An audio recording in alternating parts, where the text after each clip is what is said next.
1957 திரையுலகின் மும்மூர்த்திகளாக பிரகாசித்துக் கொண்டிருந்த எம்ஜிஆர், சிவாஜி கணேசன், ஜெமினி கணேசன் ஆகிய மூவரின் படங்களிலும் சந்திரபாபுவுக்கு முக்கியத்துவம் வாய்ந்த நகைச்சுவை பாத்திரங்கள் கொடுக்கப்பட்டன. புலமைப்பித்தன், மகாதேவி ஆகியவை அந்த ஆண்டில் எம்ஜிஆருடன் சந்திரபாபு நடித்த படங்கள். மணமகன் தேவை, புதையல் ஆகியவை சிவாஜியுடன் நடித்த படங்கள். ஜெமினியுடன் மணமாலை என்ற படத்தில் சந்திரபாபு நடித்தார். வாகினி ஸ்டுடியோவில் புதுமை பித்தன் படத்துக்காக ஒப்பனை அறையில் பெண் வேடம் போட்டுக் கொண்டிருந்தார் எம்ஜிஆர். கவர்ச்சி மிகுந்த ஒரு நாடோடி பெண் போன்ற ஒப்பனை அது. சந்திரபாபு ஒப்பனை அறைக்கதவை தட்டினார். சந்திரபாபுதான் அறைக்கதவை தட்டுகிறார் என புரிந்து கொண்ட எம்ஜிஆர், சந்திரபாபு உள்ளே வந்தால் பெண் வேடத்தில் இருக்கும் தன்னிடம் குறும்பு செய்வார் என்று கருதி கதவை திறக்கவில்லை. சந்திரபாபுவோ பக்கத்து அறைக்குள் நுழைந்து அங்கிருந்த மேசையின் மீது ஏறி எம்ஜிஆர் அறையை எட்டி பார்த்து சிரித்தார். அறைத்தடுப்பின் மீது ஏறி குதிக்க முயற்சி செய்தார். ஊகும், ஆண்கள் யாரும் உள்ளே வரக்கூடாது என்றார் எம்ஜிஆர் பெண் குரலில். உடனே சந்திரபாபு குறுக்கு சுவரின் மீது ஏறி நின்றபடி, oh my love, oh my பியாரி, டார்லிங், கண்ணே என காதலியிடம் பேசுவது போல் ஆசை மொழிகளை பேசத் தொடங்கிவிட்டார்.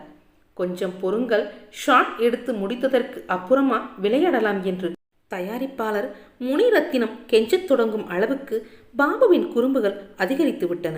ஒப்பனை அறை கதவை திறந்து கொண்டு எம்ஜிஆர் வெளியே வந்தார். சந்திரபாபுவும் விடாமல் பக்கத்து அறை வழியே குதித்து எம்ஜிஆரை நோக்கி ஓடி வந்தார். ஓ மை டியர் டார்லிங் என்றபடி எம்ஜிஆரை காதலுடன் தழுவ துடிப்பது போல நடிக்க முனிரத்தினம் மிகவும் கஷ்டப்பட்டு எம்ஜிஆரை சந்திரபாபுவிடம் இருந்து காப்பாற்றி ஷாட் எடுக்க அழைத்துச் சென்றார்.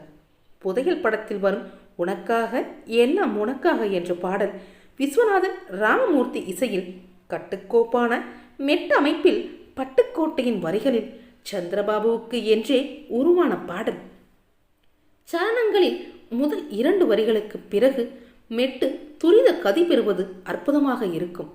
மேகம் போல வான வீதியிலே நின்று மிதந்திடுவேன், இடி மின்னல் மழை புயல் ஆனாலும் துணிந்து இறங்கிடுவேன்.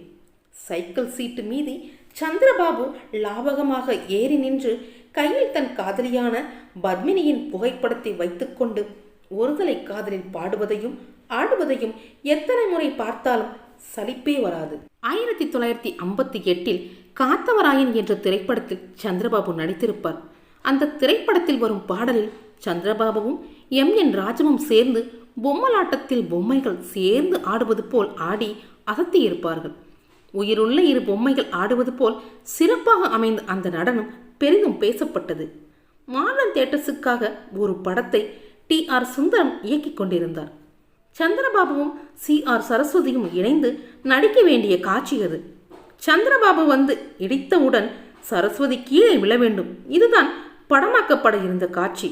ஷாட்டுக்கு முன் சரஸ்வதி சந்திரபாபுவிடம் எப்படி என்னை இடிப்பீங்க என நக்கலாக கேட்க, ஷாட்ல பார்த்துக்கோ என சந்திரபாபு கேலி புன்னகையுடன் சொல்லுவார். ஷாட்டில் சந்திரபாபு இடித்த இடையில் கேமராவின் ஃப்ரேமுக்கு வெளியே சென்று சரஸ்வதி விழுந்தார். இயக்குனருக்கு என்ன செய்வது என்று புரியவில்லை. கட் சொல்லாமல் நின்று கொண்டிருக்க மீண்டும் ஃப்ரேமுக்குள் வந்து நின்று கொண்டார் சரஸ்வதி. காட்சி ஓகே ஆனது. படத்தில் எடிட்டிங் செய்யப்படாமல் எடுக்கப்பட்ட விதத்திலேயே அந்த காட்சி உபயோகிக்கப்பட மக்களால் மிகவும் ரசிக்கப்பட்டது. சந்திரபாபுவின் நடிப்புக்கு நல்ல தீனி போட்ட படங்களுள் மிக முக்கியமானதுதான் சபாஸ் மீனா என்ற திரைப்படம். அந்த திரைப்படத்தில் நடிகர் திலகம் சிவாஜி கணேசன் அவர்களுடன் இணைந்து சந்திரபாபு அவர்கள் நடித்திருப்பார். அதில் இன்னொரு முக்கியமான விஷயமும் உண்டு. நடிகர் திலகம் சிவாஜி கணேசன் அவர்கள்தான் அந்த திரைப்படத்தின் ஹீரோ. ஆனால் அவரை விட எனக்கு ₹1 அதிகமாக சம்பளம் கொடுத்தால் மட்டும்தான் இந்த திரைப்படத்தில் நடிப்பேன் என்று சந்திரபாபு அவர்கள் பி.ஆர். பந்துலு அவர்களுக்கு கட்டளையிட்டாராம். அதன் பிறகு அந்த திரைப்படத்தில் சந்திரபாபு எப்படி நடித்தார் என்பதை பற்றி அடுத்த வீடியோவில் பார்க்கலாம்.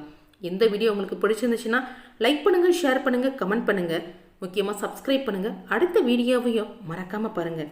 இதை விட இன்னும் சுவாரஸ்யமான தகவல் உங்களுக்காக காத்துக்கிட்டு இருக்கு. நன்றி நண்பர்களே.